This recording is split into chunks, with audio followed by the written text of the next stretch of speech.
मेरा नाम कृष्ण है और मेरा संबंध उत्तर प्रदेश के एक छोटे से कस्बे मोहनगढ़ के पास के गांव से है। पिताजी की नौकरी बेंगलुरु में हो गई थी और हम सब वहीं शिफ्ट हो गए थे। यह उन दिनों की बात है जब मैंने 12वीं की परीक्षा देकर छुट्टी पाई थी और मेरा ज्यादातर समय दोस्तों के साथ घूमने और इंटरनेट पर बीतता था। कोई खास काम नहीं था। एक दिन मैंने मोहनगढ़ में अपने पैतृक घर जाने का कार्यक्रम बनाया, जहां अब मेरी दादी माँ और 2 चाचा जी और उनका परिवार रहती है। बड़े चाचा जी जो सरकारी कर्मचारी थे, अब इस दुनिया में नहीं रहे। उनके 2 बच्चे हैं। बेटा 16 साल का है और बेटी 14 साल की। छोटे चाचा जी की अभी शादी नहीं हुई, वे भी सरकारी कर्मचारी हैं। मैं वहां शाम को पहुंचा तो बहुत गर्मी थी। जेठ का महीना चल रहा था जिसमें सूरज आग बरसा रहा होता है। मुझे देखकर सब बहुत खुश हुए। हम सब ने मिलकर रात का खाना खाया और सोने की तैयारी करने लगे। गांव और देहातों का माहौल ऐसा ही होता है कि लोग खुली छत पर चारपाइयां बिछाकर सोते हैं। छोटे चाचा जी और बड़े चाचा जी का बेटा मेरा चचेरा भाई नीचे अपने कमरे में ही सोते थे। वैसे भी मेरे चचेरे भाई को रात देर तक टीवी देखने का शौक था। चाची जी ने मेरी चारपाई भी छत पर लगा दी थी। मैं सफर की वजह से बहुत थका हुआ था और चारपाई पर लेटते ही कुछ ही देर में मेरी आंख लग गई। रात को जब सब सो रहे थे, अचानक मुझे गर्मी और प्यास की शिद्दत महसूस हुई और मेरी आंख खुल गई। साथ वाली चारपाई पर चाची जी सोई हुई थीं। जब मैंने देखा तो उनकी चारपाई खाली थी। मैंने सोचा शायद वे शौचालय गई होंगी या प्यास लगने की वजह से पानी पीने गई होंगी। मैं चारपाई से उठा और छत पर बने एक छोटे से कमरे की तरफ चल पड़ा, जहां पानी का ठंडा मटका रखा हुआ था। जब मैं कमरे के दरवाजे पर पहुंचा तो दरवाजा बंद था, लेकिन दरवाजे के नीचे से हल्की सी रोशनी छनकर बाहर आ रही थी। मुझे पहले तो हैरानी हुई। अगर चाची जी पानी पीने आई हैं तो दरवाजा बंद करके क्यों पानी पी रही हैं? और अगर वे अंदर नहीं हैं, तो फिर यह रोशनी किस चीज की है? मैंने दरवाजे को हल्का सा ढकेलकर खोलने की कोशिश की तो वह अंदर से कुंडी लगी हुई थी। मैं अभी इसी सोच में था कि मुझे अंदर से किसी के दरवाजे की तरफ चलकर आने की आवाज आई। मैंने जल्दी से यहाँ वहां देखा। मुझे कमरे के साथ बाहर वाली साइड पर एक तुलसी का चबूतरा नजर आया। उसकी पिछली साइड पर कोई 2 से 3 फीट जगह खाली थी। मैं जल्दी से वहां जाकर छिप गया। कुछ ही मिनटों के बाद हल्का सा दरवाजा खुलने की आवाज आई और कोई बाहर निकला। उसने इधर उधर देखा और सीधा तुलसी के चबूतरे के साथ बनी क्यारी की तरफ आने लगा। मैंने गौर से देखा तो मुझे चाची जी दिखाई दी, जो कि क्यारी की तरफ आ रही थीं। मैं तुलसी के चबूतरे के साथ बने एक छोटे से मंडप, जो कि 4 से 5 फीट ऊंचा था, के नीचे पैरों के बल बैठा यह नजारा देख रहा था। लेकिन मुझे वहां कोई देख नहीं सकता था। चांद की हल्की रोशनी में मुझे सब साफ नजर आ रहा था। जब चाची जी क्यारी के करीब पहुंची तो मैंने देखा कि उन्होंने वहां से कोई चीज उठाई और दोबारा उसी कमरे की तरफ वापस चली गईं। उनके जाने के कोई 2 मिनट के बाद मैं चुपके से वहां से निकला और कमरे की तरफ गया। इस बार दरवाजा हल्का सा खुला हुआ था, लेकिन हल्की सी रोशनी आ रही थी। मैंने आहिस्ता से थोड़ा सा दरवाजे को धकेला और सिर्फ आधा ही अंदर झांका, तो थोड़ा अंधेरा होने के बावजूद जो नजारा देखा वह मेरे होश उड़ाने के लिए काफी था। अंदर चाची जी बाईं ओर एक कोने में एक चारपाई पर बैठी हुई थीं और खुद से खेल रही थीं। उनकी साड़ी का पल्लू एक तरफ सरक गया था। उनकी उंगलियां अपनी जांघों के बीच घूम रही थीं और उनकी आंखें बंद थीं। हल्की हल्की कराहें निकल रही थीं। यह नजारा देखकर मैं होश खो बैठा। लगभग 10 सेकंड के बाद जब मैं कल्पनाओं की दुनिया से वापस आया और आंखें खोलीं तो मेरे पैरों तले जमीन खिसक गई। चाची जी का रंग उड़ा हुआ था और उनकी नजरें मेरे चेहरे पर थीं। मैं अभी डर और शर्मिंदगी की सोच में था कि चाची जी की आवाज मेरे कानों तक पहुंची। कृष्ण, तुम यहाँ क्या कर रहे हो? मैं बिना चाची जी की तरफ देखे तेजी से चलता हुआ सीढ़ियां उतरकर नीचे वाले कमरे में जाकर अंदर से कुंडी लगाकर बैठ गया और डर और शर्मिंदगी से सोचने लगा कि अब आगे क्या होगा। मैं चाची जी का सामना कैसे करूंगा? अगर उन्होंने किसी को बता दिया तो पिताजी की मार और खासकर सबसे छोटे चाचा जी के बारे में सोचकर ही मैं डर रहा था। मेरे छोटे चाचा जी सख्त मिजाज के मालिक थे और मैंने बचपन में उनसे बहुत बार मार खाई थी। मैं वहां आधे घंटे तक बैठा रहा और सोचता रहा। फिर हिम्मत करके उठा, मुंह हाथ धोया और दबे पांव चलता हुआ छत पर आ गया। पहले चाची जी की चारपाई देखी तो वे दूसरी तरफ मुंह करके लेटी हुई थीं। मैं चुपके से आकर बिना कोई आवाज किए अपनी चारपाई पर लेट गया और सुबह का इंतजार करते करते न जाने कब आंख लग गई और मैं सो गया।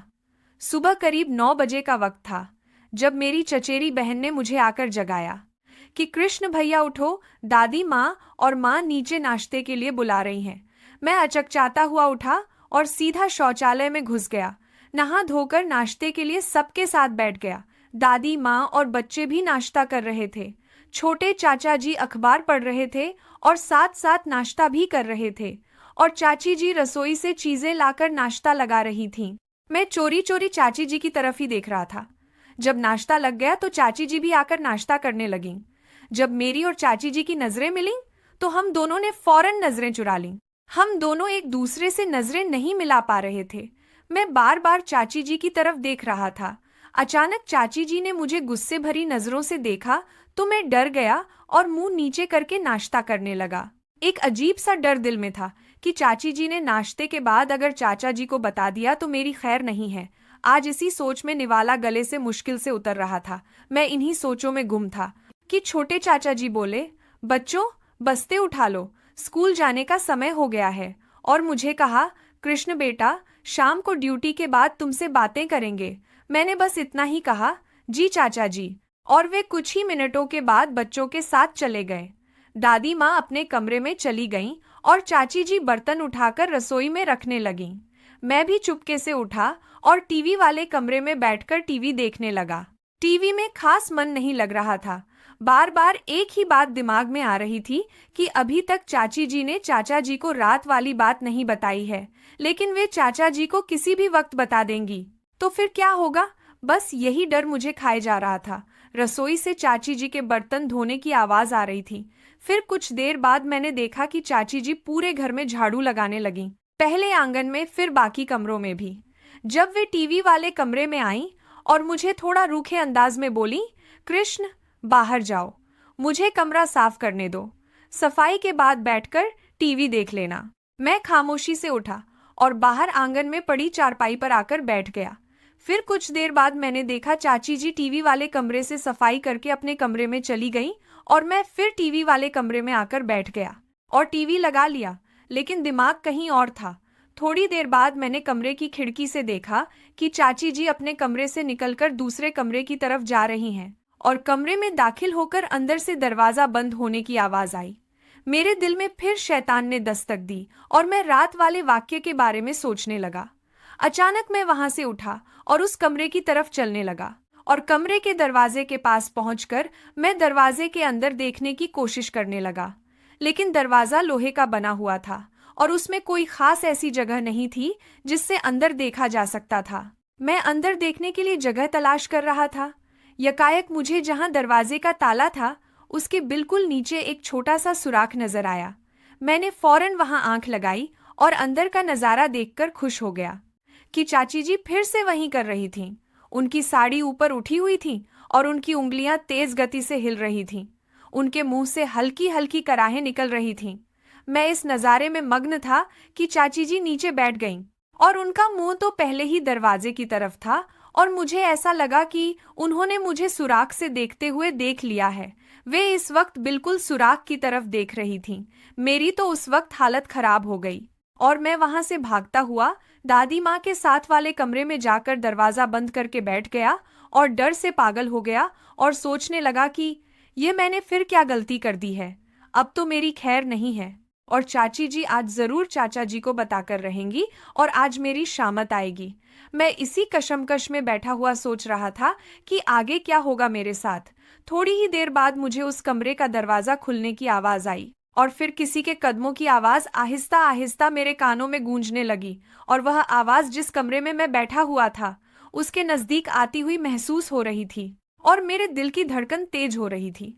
जैसे ही वह आवाज कमरे के पास पहुंची तो मैं डर से कांपने लगा, लेकिन फिर मुझे साथ वाले कमरे के दरवाजे के बंद होने की आवाज आई और थोड़ी सी खामोशी हो गई। साथ वाला कमरा चाची जी का अपना बेडरूम था।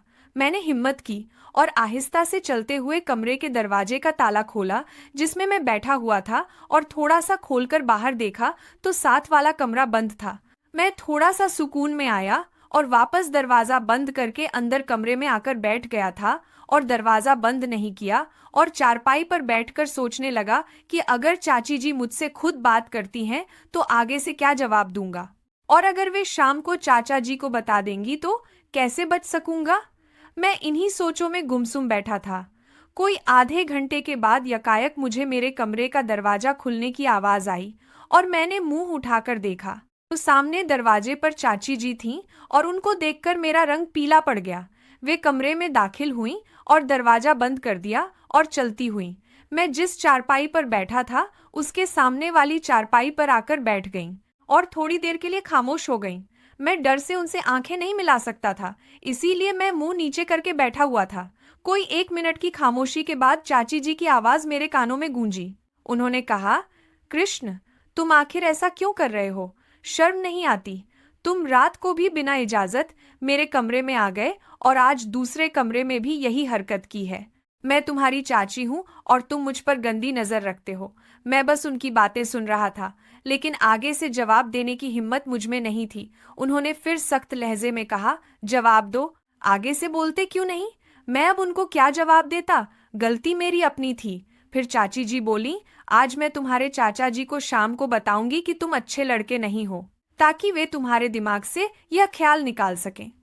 उनकी बात सुनकर मैं डर गया और मैं फौरन उठा और चाची जी के पैरों में गिर गया और उनसे माफी मांगने लगा और उनसे माफी की भीख मांगने लगा और दोबारा से ऐसी हरकत ना करने की तौबा करने लगा और बार बार उनसे कहने लगा, चाची जी मुझे माफ कर दें, चाचा जी को ना बताएं, मैं दोबारा कभी भी नहीं करूंगा। थोड़ी देर बाद चाची जी को मुझ पर रहम आ गया। उन्होंने कहा, मैं आज तुम्हें माफ कर रही हूँ और चाचा जी से भी बात नहीं करूंगी, लेकिन आइंदा ऐसी हरकत हुई तो याद रखना, मुझसे बुरा कोई नहीं होगा। मेरी जान में जान आई और मैंने कहा, चाची जी मैं वादा करता हूँ आइंदा ऐसा कभी नहीं होगा। और फिर वे उठकर बाहर चली गईं। मैं चारपाई पर लेट गया और सोचने लगा, चल कृष्ण बेटा, आज तो बच गया, आगे से बहुत सचेत रहना होगा। फिर इसी तरह ही कुछ दिन गुजर गए और मैं भी सामान्य हो गया और चाची जी से भी हल्की फुल्की बातचीत होती रही और चाचा जी और बाकी सब घर वालों से भी उठना बैठना चलता रहा। फिर एक दिन दोपहर के वक्त दादी माँ अपने कमरे में थीं और चाची जी भी घर का काम खत्म करके अपने कमरे में आराम कर रही थीं और बच्चे 3 बजे घर आते थे और चाचा जी 5 बजे आते थे। मुझे ख्याल आया सब अपने कमरों में हैं और समय भी खाली है और मैं अपना सरसों का तेल मालिश के लिए भी साथ लेकर आया हुआ था। मैंने बैग से तेल की शीशी निकाली और चाची जी के साथ वाला कमरा, उसमें ही दरवाजा बंद करके अपनी चारपाई पर बैठ गया और तेल से अपने शरीर की मालिश करने लगा और मालिश में मग्न हो गया। मैं अपनी मालिश में इतना मग्न था कि मुझे कोई खबर नहीं कि कब कमरे का दरवाजा खुला, जो कि मुझे बंद करना याद ना रहा, और कब से चाची जी मुझे मालिश करते हुए देख रही थीं। जैसे चाची जी की नज़र मेरी नज़र से मिली, वे यकायक दरवाजा बंद करके अपने कमरे में चली गईं। मुझे उनके कमरे का दरवाजा बंद होने की आवाज आई और मैं होश में आ गया। मैं जल्दी से भागता हुआ चाची जी के दरवाजे को कांपते हुए हाथ से खटखटाया तो अंदर से हल्की सी आवाज आई, कौन है? मैंने कहा, चाची जी मैं हूँ। वे थोड़ा ऊंची आवाज में बोली, अभी तुम जाओ, मुझे तुमसे अभी कोई बात नहीं करनी। मैंने दोबारा उदास लहजे में कहा, चाची जी बस एक बार मेरी बात सुन लें। थोड़ी सी खामोशी के बाद आवाज आई, आ जाओ। मैंने डरते हुए दरवाजा खोला और नजरें झुकाए हुए अंदर दाखिल हुआ तो चाची जी ने कहा, दरवाजा बंद कर दो। मैंने दरवाजा बंद कर दिया तो उन्होंने कहा, यहाँ आओ, बिस्तर पर बैठो। मैं डरते डरते बिस्तर के दूसरे किनारे पर जाकर खड़ा हो गया। वे फिर बोली, बैठ जाओ। मैं चुप करके बैठ गया और खामोश हो गया। उन्होंने कहा, बोलो क्या कहना है? मैंने मासूम सी शक्ल बनाकर और आहिस्ता से आवाज में कहा, चाची जी मुझे माफ कर दें, मुझसे गलती हो गई है। तो वे आगे से बोली, कृष्ण मुझे समझ नहीं आती कि तुम्हारे साथ समस्या क्या है। तुम जब से आए हो अजीब सी हरकतें कर रहे हो। बेटा यह सब ठीक नहीं है। अगर तुम्हारे चाचा जी को पता चल गया तो तुम्हारी शामत आ जाएगी। मैं खामोशी से बैठा उनकी बातें सुन रहा था। दोबारा उन्होंने कहा, कृष्ण तुम यह सब क्यों करते हो? कुछ तो अपना ख्याल करो। जो तुम हरकत अभी कर रहे थे यह तुम्हारे लिए ठीक नहीं है। तुम क्यों नहीं समझते हो? मैंने बहुत हल्की सी आवाज में कहा, मैं क्या करूं? चाची जी ने फौरन कहा, क्या कहा तुमने? मैं और डर गया। चाची जी बोली, बेटा यह सब कुछ ठीक नहीं है, तुम समझते क्यों नहीं? उन्होंने कहा, ये सब छोड़ दो। मैंने कहा, चाची जी मैं कोशिश करूंगा दोबारा ना करूं, लेकिन आप किसी को ना बताएं। उन्होंने कहा, ठीक है, तुम दोबारा नहीं करोगे तो मैं किसी से भी बात नहीं करूंगी। मैंने कहा, शुक्रिया। तो मैं उठकर बाहर चला गया और जाकर टीवी वाले कमरे में बैठकर टीवी देखने लगा। उस दिन फिर कुछ खास बात ना हुई। चाचा जी के साथ रात में पढ़ाई के संबंधित बातें होती रहीं और मैं रात को सोने तक चाची जी से बचता रहा और दिन गुजर गया। अगले दिन मैं सुबह उठा और नाश्ता किया। सब अपने अपने कामों में लग गए। मैं टीवी वाले कमरे में जाकर टीवी लगाकर बैठ गया। मैं टीवी देख रहा था कि कोई 10:30 बजे चाची जी अपना काम खत्म करके टीवी वाले कमरे में आईं। उन्होंने कहा, कृष्ण बेटा, यह पैसे लो और बाजार से जाकर दिन को पकाने के लिए सब्जी ले आओ। और मुझे पैसे देकर जाने लगीं। तो दरवाजे के पास पहुंचकर दोबारा बोली कि घर की चाबी रसोई के दरवाजे के साथ कील पर लटकी हुई है, जाते हुए ले जाना। हो सकता है जब तुम वापस आओ तो मैं नहा रही हूँ, तो तुम दरवाजा खुद ही बाहर से खोलकर अंदर आ जाना। मैंने कहा, जी ठीक है, और वे अपने कमरे में चली गईं। मैं वहां से उठा, चाबी ली और बाहर की तरफ निकल गया। यहाँ आपको बताता चलूं कि बाजार हमारे घर से कोई लगभग 1 किलोमीटर दूर था। आने और जाने और सब्जी खरीदने में मुझे लगभग 1 घंटा लगना था। मैंने पैदल ही चलने का सोचा और समय भी गुजर जाना था। मैं घर से कोई थोड़ी दूर ही आया था कि मेरे पीछे से एक मोटरसाइकिल आई और मेरे पास आकर रुकी। मैंने गौर किया तो वह हमारा पड़ोसी था। मोहन काका मुझे देखकर रुक गए थे और मुझसे बोले, कृष्ण बेटा, कहाँ जा रहे हो? मैंने कहा, काका, बाजार जा रहा हूँ सब्जी लेने। तो वे आगे से बोले, आओ बेटा बैठो, मैं भी बाजार ही जा रहा हूँ, दवा खाने से दवाई लेनी थी। उनके साथ बैठ गया और हम बाजार चले गए। वहां से मैंने सब्जी ली और काका ने भी दवाई ली और हम कोई लगभग 30 मिनट में ही वापस आ गए। उन्होंने मुझे मेरे घर के सामने उतारा। मैंने उनका शुक्रिया अदा किया और वे अपने घर चले गए। मैं अपने दरवाजे पर खड़ा घंटी बजाने लगा तो मुझे याद आया कि मेरे पास चाबी है और वैसे भी चाची जी नहा रही होंगी। मैंने सब्जी का थैला नीचे रखा और जेब से चाबी निकालकर दरवाजा खोला और सब्जी का थैला उठाकर अंदर दाखिल हो गया। जब मैं अंदर हुआ तो आंगन में मुझे एक मोटरसाइकिल खड़ी नजर आई। मैंने गौर किया तो हैरान हुआ, ये चाचा जी की मोटरसाइकिल तो नहीं थी और वे इस वक्त घर नहीं हो सकते थे। वे तो ड्यूटी पर गए हुए थे और वे शाम को 5 बजे आते थे। तो यह किसकी मोटरसाइकिल है? खैर, मैंने दरवाजा बंद किया और सब्जी वाला थैला उठाकर रसोई में रखा और चाबी भी कील के साथ दोबारा लटका दी और रसोई में रखी फ्रिज में से ठंडा पानी पिया और फिर टीवी वाले कमरे की तरफ चल पड़ा। जब मैं रसोई से निकलकर चाची जी के कमरे, जो कि रसोई के साथ बना हुआ था, वहां से गुजरा तो मुझे उनके कमरे के दरवाजे के पास से अजीब सी हल्की हल्की आवाजें आ रही थीं। मैं चौंक गया और एक तरफ हटकर खड़ा होकर सोचने लगा कि यह किसकी आवाजें हैं। मैंने देखा दरवाजा भी बंद है। मैंने आहिस्ता से दरवाजे का हैंडल घुमाकर खोलकर देखने की कोशिश की तो निराश हुआ। दरवाजा अंदर से बंद था। मैं डर भी रहा था और सोच रहा था कि अंदर कैसे देखूं कि अंदर से किस चीज की आवाजें आ रही हैं। फिर मैं कमरे की खिड़की की तरफ लपका कि हो सकता है कि वहां से अंदर देख सकूं। जब मैंने खिड़की के पास देखा तो मुझे खिड़की के दूसरे कोने से पर्दा थोड़ा सा हटा हुआ नजर आया। मैंने बहुत ही एहतियात से अंदर देखने की कोशिश की। अब की बार मैं कोई जोखिम नहीं लेना चाहता था। जैसे ही मैंने उस जगह से अंदर देखा तो अंदर का नज़ारा देखकर मैं अपने होश खो बैठा, क्योंकि अंदर का नज़ारा मेरे लिए दिल दहला देने के लिए काफी था। अंदर मैंने देखा सामने सोफे पर चाची जी का मामा का बेटा शर्मा जी, जो मोहनगढ़ में सरकारी स्कूल का अध्यापक था। वह सोफे पर बैठा हुआ था और चाची जी उनके साथ बैठी हुई थीं और एक दूसरे से प्यार कर रहे थे। शर्मा जी के हाथ चाची जी की साड़ी के अंदर थे और चाची जी की सांसें तेज चल रही थीं। अचानक चाची जी की नज़र सीधी खिड़की पर पड़ी और उनके चेहरे की हवाइयां उड़ गईं और मैं वहां से भागता हुआ दरवाजा खोलकर घर से बाहर चला गया। उस दिन घर से बाहर भाग जाने के बाद मैं शाम तक बाहर ही घूमता रहा और दिन को हुए वाक्य के संबंधित सोचता रहा और मैंने अपने दिमाग में एक योजना तैयार कर ली थी।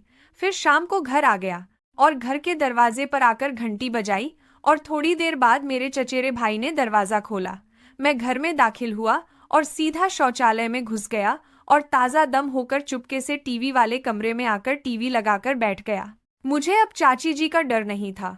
मैं उनका सारा खेल देख चुका था और पता था अब चाची जी भी मेरी कोई बात किसी से नहीं करने वाली, इसलिए मैं इस लिहाज से पूरा संतुष्ट था। थोड़ी देर के बाद मेरी चचेरी बहन ने आकर मुझे बुलाया कि आकर खाना खा लो, सब इंतजार कर रहे हैं। मैंने टीवी बंद किया और खाने वाले कमरे में चला गया। वहां पर सब लोग बैठे हुए थे। चाची जी भी बैठी हुई थी, लेकिन उनकी नजरें नीचे ही थीं। मैं खाने के दौरान बार बार चाची जी को देखता रहा, लेकिन चाची जी मुझसे नजरें नहीं मिला रही थीं। फिर जैसे ही खाना खत्म हुआ और चाची जी बर्तन उठाकर रसोई में रखने लगीं और चाचा जी ने टीवी वाले कमरे में जाकर टीवी पर खबरें लगा लीं और बच्चे पढ़ाई करने लगे। दादी माँ अपने कमरे में पूजा करने चली गईं। मैं भी वहां से उठा और टीवी वाले कमरे में जाकर चाचा जी के साथ टीवी देखने लगा। कुछ देर वहां चाचा जी से गपशप हुई, फिर वे उठकर चले गए और मैं वहां टीवी देखने लगा। थोड़ी देर बाद मैंने खिड़की से देखा, चाची जी ऊपर छत की तरफ जा रही हैं। मैं वहां टीवी देखने में मग्न रहा। कुछ देर बाद चाची जी नीचे आ गईं और दोबारा अपने कमरे में चली गईं, जहां उनके बच्चे पढ़ाई कर रहे थे। मैं भी थोड़ी देर टीवी देखता रहा और मुझे नींद आने लगी और मैं टीवी बंद करके छत पर चला गया। वहां चाची जी ने चारपाइयां लगा दी थीं। मैं वहां अपनी चारपाई पर लेट गया और पता नहीं कब आंख लग गई और मैं नींद की आगोश में चला गया। आंख तब खुली जब मेरा चचेरा भाई मुझे सुबह नाश्ते के लिए उठा रहा था। मैं उठा और नीचे शौचालय में जाकर घुस गया और नहा धोकर बाहर निकला और सीधा आकर नाश्ते पर बैठ गया। सब सामान्य रूप से नाश्ता कर रहे थे। चाची जी की तरफ देखा तो वे मुझे ही देख रही थीं। मेरी नजर मिलते ही उन्होंने फौरन नजरें नीचे कर लीं और नाश्ता करने लगीं। मैं दिल में बहुत खुश हुआ कि कृष्ण बेटा, अब तो तेरा काम होकर रहेगा। चाचा जी ने नाश्ता खत्म किया और बच्चों से बोले, चलो बच्चों, तैयार हो जाओ स्कूल के लिए। और चाचा जी अपने कमरे में चले गए और दादी माँ भी अपने कमरे में चली गईं और चाची जी बर्तन उठाने लगीं। मैं भी जल्दी से नाश्ता खत्म किया और टीवी वाले कमरे में टीवी लगाकर बैठ गया। मैं अब सोच रहा था कि चाची जी रसोई का काम खत्म करके घर की सफाई करेंगी और वे टीवी वाले कमरे में भी आएंगी। मैं इस कश्मकश में था कि चाची जी से बात कैसे शुरू की जाए और साथ ही चाची जी के आने का इंतजार कर रहा था। थोड़ी देर बाद मैंने खिड़की से देखा कि चाची जी रसोई से निकली और आंगन में सफाई करने लगीं और उन्होंने बाकी सब कमरों की सफाई भी कर ली। आखिर में वे टीवी वाले कमरे की सफाई करती थीं। मैंने देखा चाची जी ने जब बाकी कमरों की सफाई खत्म कर ली तो वे सीधी फिर अपने कमरे में चली गईं। मैं हैरान हुआ, चाची जी ने टीवी वाले कमरे की सफाई क्यों नहीं की? फिर मुझे ख्याल आया, चाची जी जरूर कल वाली बात की वजह से मुझसे सामना नहीं करना चाहती होंगी और उनके दिल में एक डर भी होगा कि कृष्ण ने अगर कल वाली बात का पूछ लिया तो क्या जवाब दूंगी। और मुझे अपनी जगह चाची जी की कल वाली हरकत देखने के बावजूद हिम्मत नहीं हो रही थी कि बात कैसे शुरू करूं। फिर मैं वहां पर ही बैठकर टीवी देखता रहा और दिन के 11 बज गए। मैं टीवी वाले कमरे में बैठकर अपना पूरा प्लान बना चुका था। मैंने हिम्मत की और चाची जी के कमरे की तरफ चल पड़ा और उनके दरवाजे पर जाकर खटखटाया, लेकिन अंदर से कोई आवाज नहीं आई।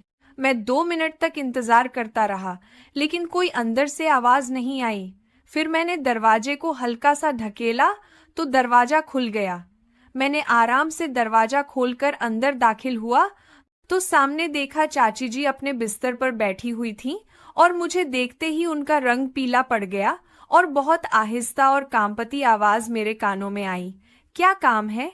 मैं आराम से चलते हुए बिस्तर के दूसरे कोने पर बैठ गया और आहिस्ता से कहा कि मुझे आपसे बात करनी थी। चाची जी बिस्तर पर ही बैठे बैठे आगे को बढ़ीं और मेरे बिल्कुल नजदीक आकर मेरे घुटने को हाथ लगाकर रोने लगीं और कहने लगीं, कृष्ण, मुझे माफ कर दो, मुझसे गलती हो गई। भगवान के लिए किसी को नहीं बताना। अगर घर में किसी को पता चल गया तो मुझे घर से निकाल देंगे और मैं किसी को मुंह दिखाने के काबिल नहीं रहूंगी। मैंने हिम्मत करके आगे से कहा, चाची जी, आपने ये काम क्यों किया? आपको अपने बच्चों और घर में किसी की भी इज्जत का ख्याल नहीं था।